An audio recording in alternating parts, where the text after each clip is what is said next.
대한민국 건국 이래 6.25 전쟁을 제외하고 최대의 인명피해를 낸 참사는 서울시 서초구 서초동에 세워져 있던 삼풍 백화점 붕괴 사고였습니다. 1995년 6월 29일 오후 5시 57분 지하 4층, 지상 5층으로 되어 있던 백화점 A동 건물이 완전히 무너져 내렸습니다. 돈의 눈먼 백화점 소유주는 부실 시공에다 불법 개중축을 일삼았습니다. 거기에도 옥상에 설치한 하중을 4배나 초과한 87톤 중량의 에어컨 냉각탑은 그 건물에, 백화점 건물의 붕괴의 결정적인 원인을 제공했습니다. 그날 저녁 준비를 위해 장을 보러 왔던 선량한 주변에 살던 주부들을 위시해 501명의 사망자를 포함해서 총 1444명의 사상자를 내게 된 최악의 참사가 벌어졌습니다. 사고 발생 후 붕괴 장소를 특별 재난지역으로 선포했고 문민정부는 성수대교 붕괴 사고와 더불어 사고공화국이라는 오명을 쓰게 되었습니다. 사고 발생 후 열흘이 지나면서 다들 이제는 생존자의 구조가 더 이상은 어렵다고 생각했습니다. 그런데 11일, 13일 그리고 가장 늦게는 17일이 지난 후에까지 생존자가 각각 한 사람씩 구조되었습니다. 그때까지 칠흑같이 어둡고 배고프고 무섭고 무거운 콘크리트 더미 속에서 세 사람 모두 스스로의 힘으로는 그곳을 벗어날 수 없었습니다. 중장비를 동원한 구조 작업이 필요했고 끝까지 한 사람이라도 더 구조하려는 섬세한 손길도 필요했습니다. 그러나 건물 잔해 속에 갇힌 생존자들이 할 수 있는 것은 아무것도 없었습니다. 서서히 죽어가는 자신을 느낄 뿐이었습니다. 자신들을 그곳에서 꺼내줄 외부의 도움이 아니고서는 살아날 가망이 전혀 없었습니다. 사랑하는 성도 여러분, 어쩌면 천만금 같은 죄의 더미 아래에 놓여 서서히 죽어가던 저와 여러분이 바로 그런 사람들이었습니다. 율법의 행위라는 콘크리트 더미는 무너진 백화점의 콘크리트 그 이상이었습니다. 우리는 포크레인과 같은 온갖 중장비를 동원해도 구조될 수 없는 완전히 죄의 콘크리트에 푹 파묻힌 바로 그런 존재였습니다. 우리는 육체의 욕심을 따라 지내며 육체와 마음이 원하는 것을 하여 본질상 진노의 자녀들이었습니다. 악한 행실로 멀리 떠나 마음으로 하나님과 원수가 되었던 자들이 바로 저와 여러분이었습니다. 따라서 우리 스스로는 도저히 죄와 사망의 법에서 벗어날 수 없는 존재, 죽음의 수렁에서 탈출할 수 없는 바로 그런 존재였습니다. 그것에서 우리를 꺼내주는 특별한 힘의 개입이 있지 않는 한 우리는 살아날 가망이 전혀 없었습니다. 다행히도 그런 저와 여러분에게 마침내 살 길이 열렸습니다. 죄와 율법의 콘크리트 속에 갇혀있던 저와 여러분에게 하늘로 난 통로가 열렸습니다. 왜냐하면 율법 외에 하나님의 한 의가 나타났기 때문입니다. 그것도 성경이 수천 년 동안 증거해온 그 구원의 한 의가 나타났기 때문에 그렇습니다.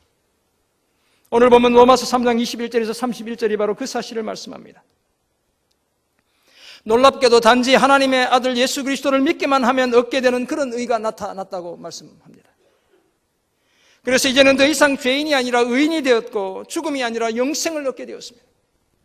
오직 믿음이 저와 여러분을 의롭게 했고 죄의 그 더미에서 저와 여러분을 구원해냈습니다. 이처럼 오직 믿음으로 의롭게 된다는 사실을 말씀하는 오늘 본문을 통해 우리는 다음과 같은 몇 가지 사실을 발견하게 됩니다. 먼저 이 모든 것을 하나님이 다 계획하셨다는 것입니다. 우리가 계획한 것이 아니라 주님이 계획하신 것이라는 사실입니다. 둘째, 이 과정에 예수 그리스도의 자기 희생, 주님의 십자가가 필요했다는 사실입니다. 그리고 그 결과 끝으로 이 의인은, 믿음으로 말미암는 이 의인은 모든 사람에게 전혀 차별이 없다는 사실입니다. 사도 바울은 이미 로마서 1장 17절에서 복음에는 하나님의 의가 나타나서 믿음으로 믿음에 이르게 하고 오직 의인은 믿음으로 말미암아 산다라고 선포했습니다. 그런 선포 다음에 1장 18절부터 오늘 본문이 시작되기 직전인 3장 20절까지 길게 인간의 불의한 상태를 묘사했습니다. 불의한 자는 하늘로부터 나타나는 하나님의 진노를 피할 길이 없습니다. 왜냐하면 경건하지 않고 불의하기 때문에 그렇습니다. 불의한 자는 남을 판단하기 때문에 자신이 먼저 판단을 받게 됩니다. 뿐만 아니라 율법의 교훈으로 자신을 먼저 가르쳐야 하고 자신이 먼저 지켜 행함으로 진실함을, 진정성을 드러내야 하지만 불의한 자는 그럴 수 없습니다. 믿었기는커녕 거짓되고 한 사람도 의인이 없고 다 치우쳐 무익하게 되고 나쁜 말을 일삼으며 남을 괴롭힐 뿐만 아니라 자신도 고생과 파멸의 길에 빠져 있습니다. 하나님께서 이런 우리의 상태를 제대로 들여다볼 수 있도록 율법이라는 거울을 주셨지만 우리의 영적 게으름과 지나친 자기 사랑은 아무런 변화를 만들어내지 못했습니다. 율법의 차 명령이 아무리 울려도 우리는 죄의 깊은 잠에서 깨어나질 못했습니다. 우리 스스로는 태어나면서부터 입고 있던 거짓과 불의의 그 더러운 옷을 도무지 벗어 던질 수 없었습니다. 의의 새 옷이 필요했고 불의의 옛옷을 벗겨주고 의의 새 옷을 입혀주는 도움의 손길이 필요했습니다. 오늘 본문은 이런 배경에서 출발하고 있습니다. 태생적으로 불의한 우리를 의롭게 하기 위해 하나님의 특별한 개입이 일어났습니다. 율법 외에 율법과 선지자 곧 구약 성경이 증거해온 하나님의 한 의가 나타났습니다. 이 의를 얻기 위해서는 예수 그리스도에 대한 믿음이 필요합니다. 오늘 본문은 하나님의 이 의는 오직 믿음으로 또는 오직 은혜로 얻는다는 사실을 무려 8번이나 반복해서 강조하고 있습니다. 믿음 외에 다른 길이 전혀 없다는 사실을 말씀하고 있습니다. 이런 이신칭이 믿음으로 의롭게 되는 원리 속에서 발견하는 첫 번째 사실은 이 모든 것을 하나님이 다 계획하셨다는 것입니다. 1999년 제가 호주에서 지사장으로 일하며 휴대폰을 팔 때 처음 6개월 동안 한 대도 본사에서 물건을 가져오지 못했습니다. 저 때문에 해도 제가 더 젊었죠. 저희 아내도 훨씬 예쁘죠. 제가 확실히 호주에 있었다는 사실을 여러분들에게 보여드리기 위해 사진을 가져왔습니다. 왜냐하면 거래선과 회사의 창고, 멜번과 시드니에 있는 그 창고에 약 7만 대의 재고, 휴대폰 재고가 쌓여 있었기 때문이었습니다. 재고가 있으니 거래선에서 물건을 사가지가 않죠. 그 금액이 약 200억 정도였습니다. 지금은 휴대폰 시장이 워낙 커졌어요. 우리 삼성만 해도 1억 대 이상을 팔거든요. 저 정도 재고는, 제가 가진 그 재고는 아무것도 아니었지만 그 당시는 수출을 시작하던 원년이었습니다. 적지 않은 금액이었습니다. 거래선에서 물건 나가지 않는다고 도로 가져가라고, 한국으로 실어가라고 아우성이었습니다. 이 재고를 처리하고 한국에서 휴대폰을 새로 들여오기 위해서는 특별한 조처가 필요했습니다. 팔아야 되는 것이죠. 창고에 쌓여있던 그 휴대폰들이 스스로 무엇을 저에게 해줄 수는 없었습니다. 사업을 책임진 제가 행동에 나서야 했습니다. 그래서 싱글턴, 오길비 앤 마서라는 굴지의 광고회사와 함께 약 15억 정도를 들여 200억을 팔기 위해 광고에만 15억을 들였습니다. 대대적인 판촉 활동을 시작했습니다. 그 판촉의 상품으로 벤츠 한 대를 걸었습니다. 메르세데스 벤츠 한 대, 평면 스크린 30대, 휴대폰은 250불밖에 하지 않았는데 수만 불의 벤츠, 1000불 이상 가는 그 TV, DVD 플레이어, 여러분 집집마다 옛날에 하나씩 다 갖고 계셨을 거예요. 30대를 경품으로 걸고, 라디오, 시내 가면 큰 간판 있죠. 이 간판, 버스에 보면 이렇게 광고 붙은 거 있죠. 매장, 로드쇼, TV 광고만 빼고 동원할 수 있는 모든 기법을 다 동원했습니다. 그때는 비수기인 7월이었습니다. 여름에는 장사가 잘 안 돼요. 휴대폰 장사가. 크리스마스 때 잘 되는 것입니다. 7월에 판촉을 하는 저를 보고 거래선에 뇌를 일하는 친구는 실패할 가능성이 엄청 크니 크리스마스 시즌에 우리랑 같이 하자라고 말하기도 했습니다. 본사의 영업부장은 저보고 미친 짓 한다고, 7월에 그렇게 돈 쓴다고 욕하기도 했습니다. 그러나 그냥 가만히 있으면 휴대폰 7만 대는 죽은 목숨이나 마찬가지였습니다. 휴대폰 스스로는 무덤과도 같은 그 창고에서 벗어날 방법이 도리가 없습니다. 그 휴대폰들이 창고에서 나와 고객들의 손에서 살아나게 하기 위해서는 제품의 판매를 책임진 제 특별한 조처가 필요했습니다. 그리고 그의 7월에 기적이 일어났습니다. 한 달 만에 7만 대 모두가 소진되었습니다. 죽었던 폰들이 살아나 고객들의 손에 들려지게 되었습니다. 그리고 그의 하반기에 20만 대의 추가 주문을 받게 되었습니다. 마켓쇼 1등을 했고 그 사건 때문에 제가 회사를 그만두는 하나님의 부르심을 받게 되었습니다. 사랑하는 성도 여러분, 죄와 율법 아래 놓여 죽을 수밖에 없었던 우리가 구속의 은혜를 누리고 되살아나는 것도 마찬가지입니다. 죄를 범해 하나님의 영광에 도무지 이르지 못하는 우리 스스로의 힘으로는 죄와 사망의 굴레를 벗어날 길이 없습니다. 휴대폰이 어떻게 창고에서 걸어 나올 수 있겠어요? 불의의 예돛을 대체할 새옷이 우리에게는, 의의 새옷이 우리에게는 없습니다. 이런 절망적인 상태를 해결하기 위해서는 하나님의 특별한 조처가 필요했습니다. 그 조처가 바로 하나님의 아들 예수 그리스도의 성육신, 이 땅에 인간의 몸을 입고 태어나신 바로 그 사건입니다. 성육신하신 그리스도가 바로 율법 외에 나타난 하나님의 한 의이자 율법과 선지자 구약 성경이 그토록 증거해 왔던 바로 그 의인 것입니다. 그런데 이 의는 돈으로 살 수 있고 노력으로 얻을 수 있는 그런 성질의 것이 아닙니다. 우리가 벌어들일 수 있는 것이 아니고 하나님이 주셔야만 얻을 수 있는 것입니다. 더구나 오직 하나님께서 하신 일, 곧 하나님의 아들 예수 그리스도의 십자가를 통해서만 얻을 수 있습니다. 따라서 전적으로 하나님의 계획과 하나님의 주도하에 주어진 의인 것입니다. 그래서 25절은 하나님이 이 예수를 그의 피로서 믿음으로 말미암는 화목제물로 세우셨다고 말씀합니다. 왜냐하면 하나님께서 길이 참으시는 중에 전에 지은 죄를 그냥 내버려 두심으로 자기의 의로움을 나타내셔야 했기 때문입니다. 그리고 이때에 자신의 의로움을 나타내실 뿐만 아니라 예수 믿는 자를 다 의롭다 하시길 원하셨습니다. 오직 믿음으로 의롭게 되는 그 길을 하나님이 직접 열어두셨습니다. 사랑하는 성도 여러분, 이것이 바로 저와 여러분이 지금도 누리고 있는 하나님의 특별한 은혜입니다.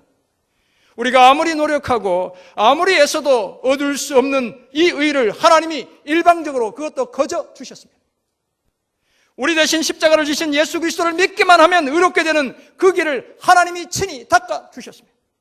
이것이 바로 복음의 능력이며 복음이 주는 은혜인 것입니다. 아무런 자격 없는 나를 위해 하나님이 전적으로 주도하신 믿음으로 의롭게 되는 이 놀라운 비밀을 날마다 가슴으로 되새기며 은혜와 감격 속에서 살아가는 저와 여러분 모두가 되시길 주님의 이름으로 축원합니다. 오직 믿음으로 의롭게 되는 원리 속에서 발견하는 두 번째 내용은 이 과정에 예수 그리스도의 자기 희생, 주님의 십자가가 반드시 필요했다는 사실입니다. 이 세상에서 가장 비싼 그림의 가격이 얼마나 할 것 같습니까? 여러분 중에 혹시 상식적으로 저 두 그림 각각 다른 그림인데 언제 결혼할 거니? 인터체인지라는 다른 그림인데 얼마나 할 것 같아요? 여러분이면 얼마를 주고 사시겠어요?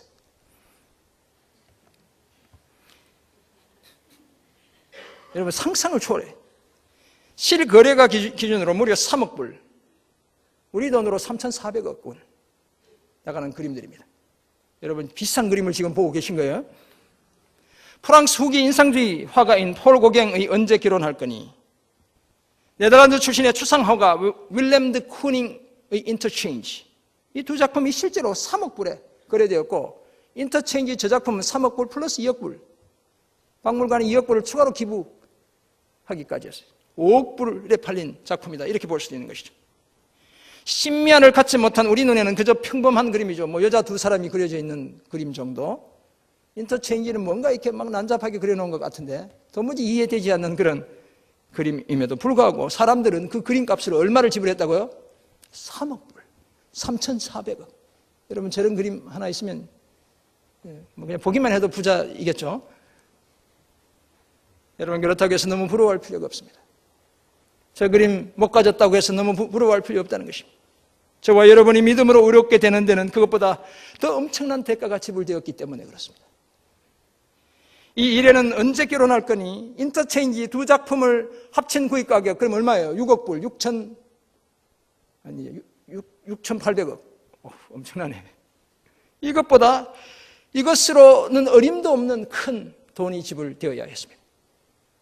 왜냐하면 온 세상보다 더 소중한, 온 천하보다 더 비싼, 온 천하를 다 주고도 살 수 없는 하나님의 아들 예수 그리스도의 목숨이 필요했기 때문에 그렇습니다. 23절에 따르면 모든 사람은 죄인이어서 하나님의 영광에 전혀 이룰 수 없었습니다. 죄로 인해 원래 가졌던 그 의를 다 잃어버렸죠. 하나님과의 관계는 완전히 단절되고 말았습니다. 다시 의롭다함을 얻고 하나님의 영광에 이르기 위해서는 반드시 예수 그리스도 안에 있는 속량이 필요했다라고 말씀합니다. 여기서 속량은 죄의 노예 상태에서 해방되는 것을 의미합니다. 또 다른 말로는 구속이다, 이렇게 이해할 수도 있습니다. 그러기 위해서는 어떻게 해야 돼요? 반드시 대가를 지불해야 하는 것입니다.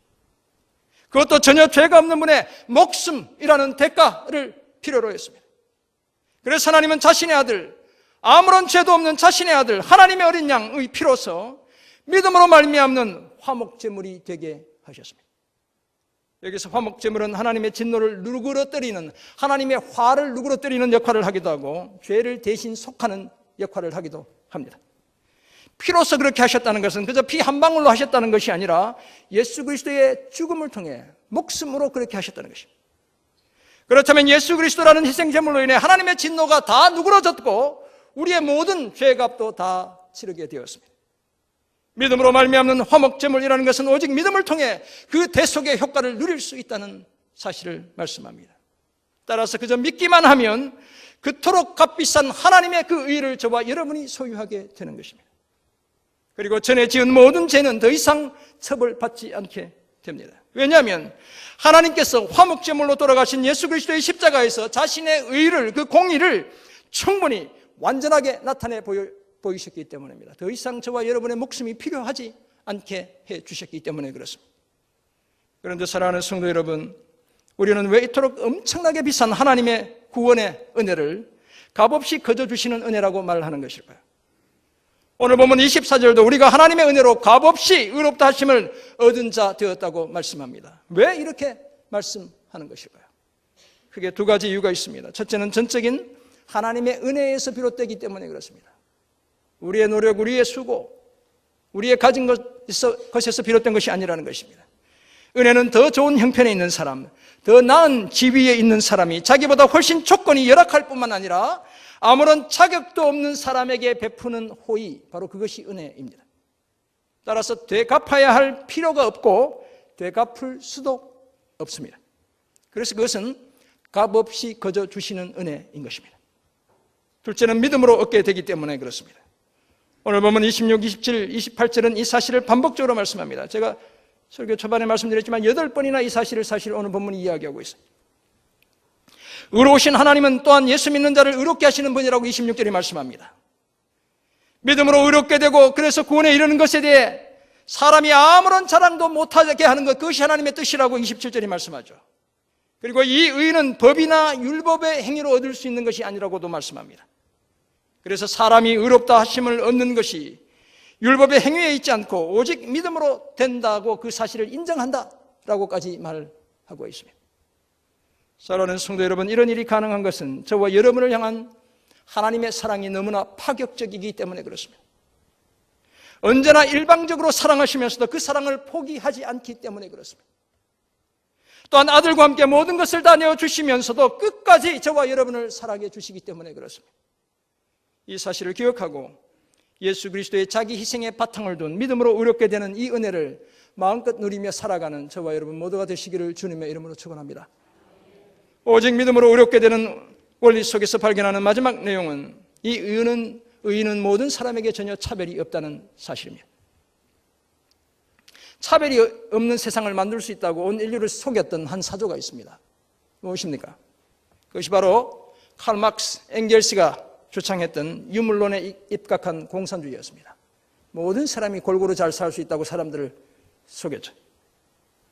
모든 사람이 다 함께 잘 살 수 있다고 백성들을 속였지만 구소련이 멸망한 이후 제가 다녔던 러시아, 우크라이나, 루마니아, 카자흐스탄 다 소련 연방국가들이었죠.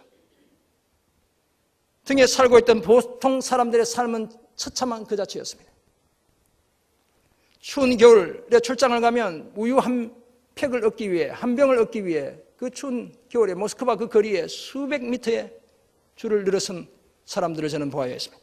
루마니아 마찬가지였습니다. 우크라이나 마찬가지였습니다. 나라는 모라토리움의 채무 불이행 상태에 빠졌지만 그런데 아이러니컬하게도 한때 공산당 간부를 역임했던 사람들은 백성들의 그 피폐한 삶에 아랑곳하지 않고 달러를 쌓아두고 좋은 집에서 좋은 자동차 타며 그것도 해외에 달러를 쌓아두고 떵떵거리며 잘 살고 있었습니다. 사람들을 속인 것이. 그러므로 이런 거짓말에 더 이상 우리는 속지 않아야 합니다. 물론 차별이 덜한 세상을 함께 만들어 갈 수는 있을 것입니다.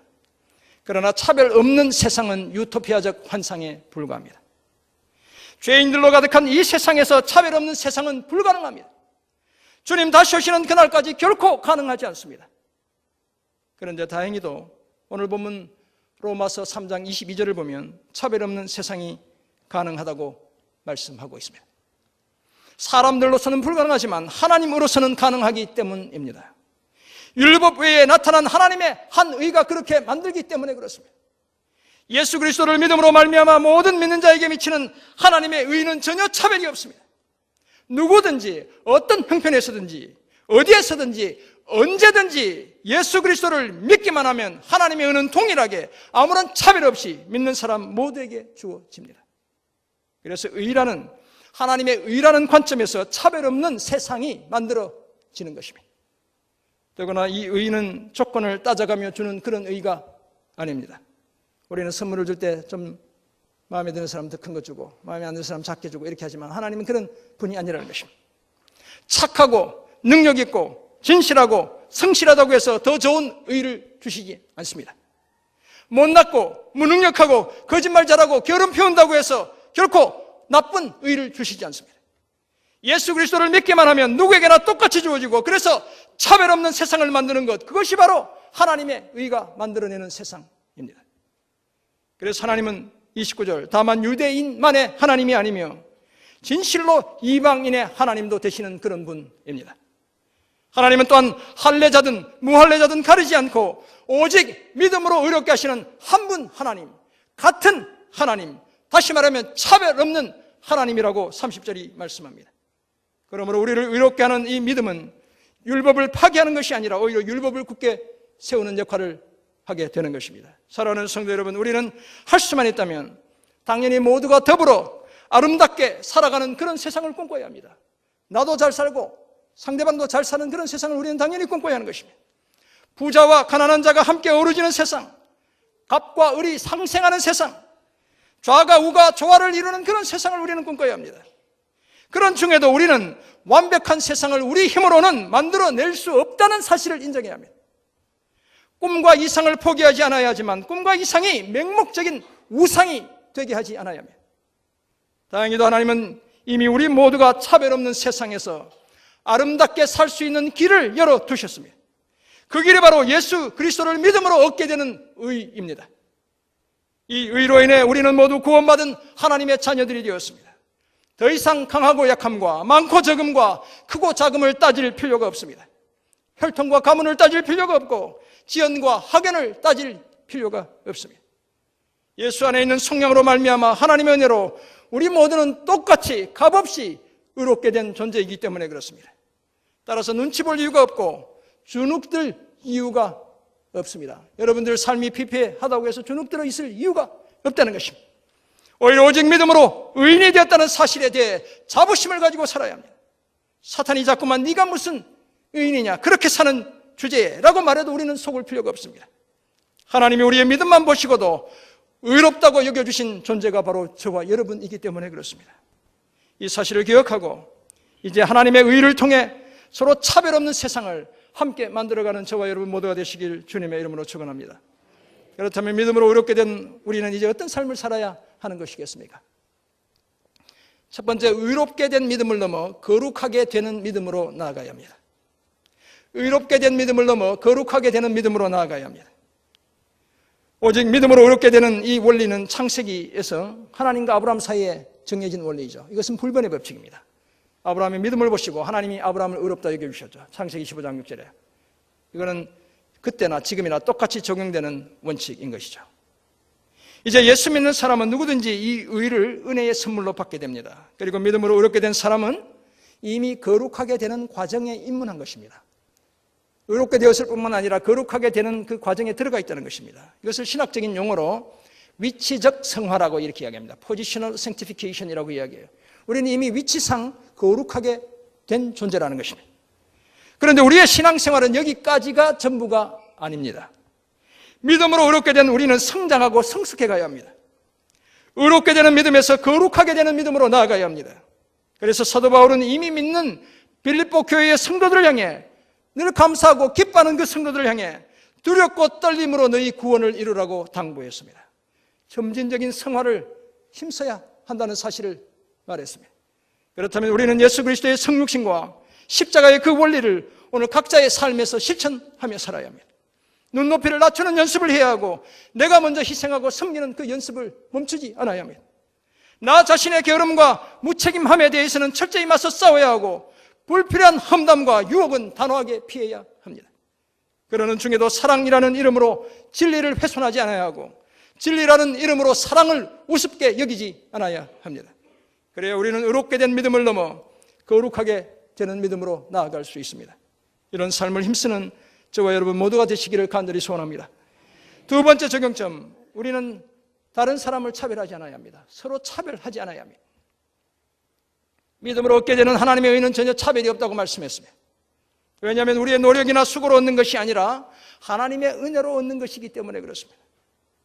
그저 똑같이 나누어주는 하나님의 선물이기 때문에 거기에는 차별이 없습니다.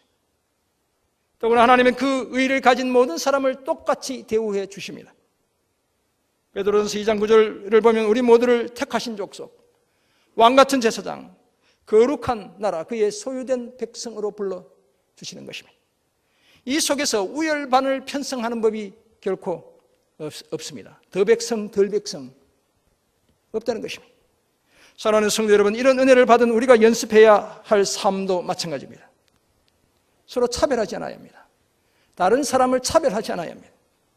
우리 각자에게는 누구에게나 호불호가 있습니다. 내가 좋아하는 것이 있고 싫어하는 것도 있고 내가 좋아하는 친밀감이 가는 사람이 있고 조금 친밀감이 가지 않는 그런 사람이 있을 수 있죠. 내 속에 있는 그런 감정까지 우리가 다 억누를 수는 없습니다. 그러면 우리가 수도사가 돼서 나무 위에 매달려 평생을 살아도 될까 말까 한 일이죠. 그렇지만 그럼에도 불구하고 우리의 감정의 표현은 절제해야 합니다. 노골적으로 차별하지 않아야 합니다. 우리의 눈빛이 이상해지지 않아야 하고 우리 얼굴 색깔이 변하지 않아야 합니다. 우리의 말이 험해지지 않아야 하는 것이죠. 만약 하나님이 저와 여러분을 차별하셨다면 우리가 과연 어떻게 되었겠습니까?